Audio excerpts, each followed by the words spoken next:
No niin, morjesta täältä Flyersin Harkkahallin pukuhuoneesta. Ja hyväntekeväisyysasialla ollaan jälleen. Meidän pituushyppysankarit eli Seppälän Janne ja Pirisen Mikko ovat jälleen tekemässä hyvää Janne Happosen ja Puijon hiihtoseuran hyväksi ja pyysivät minua lausumaan muutaman sanan tapahtuman hyväksi ja tuossa mietin, että mitäs tässä voisi kertoa pojille ja tsempata tapahtumaan, niin ajattelin, että teen pienen runon ja tässä on se runo. Anteeksi pieni talviflunssa, mutta toivottavasti kaikki kuulee. No niin. Haasteen nimi on lisää havuja. Lähden mukaan, tapailen tavuja. Räppi ei peruspakilta taivu. Runoilen.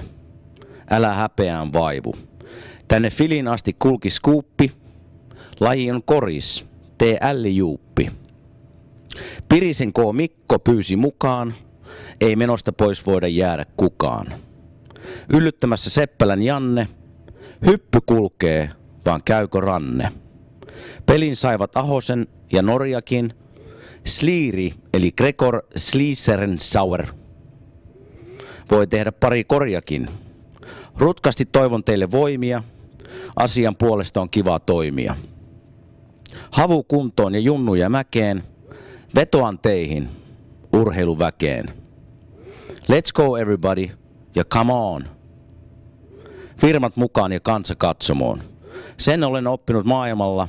Auta miestä mäessä, älä mäen alla. Se oli siinä. Aika hyvää runoa tuli tehtyä tuossa reenin päätteeksi. Mutta pojille sinne onnea hyvän tekeväisyystapahtumaa ja Jannelle pikaista paranemista ja tsemiä. Ja tähän loppuu vielä näille pojille tsemiä loppukautta ja kannu kotiin. Moi.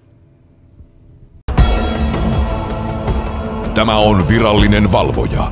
Seppälä ja Pirinen esittävät Lisää havuja challenge. Kuopiohallissa 11. maaliskuuta. Tule paikalle tai tulen hakemaan.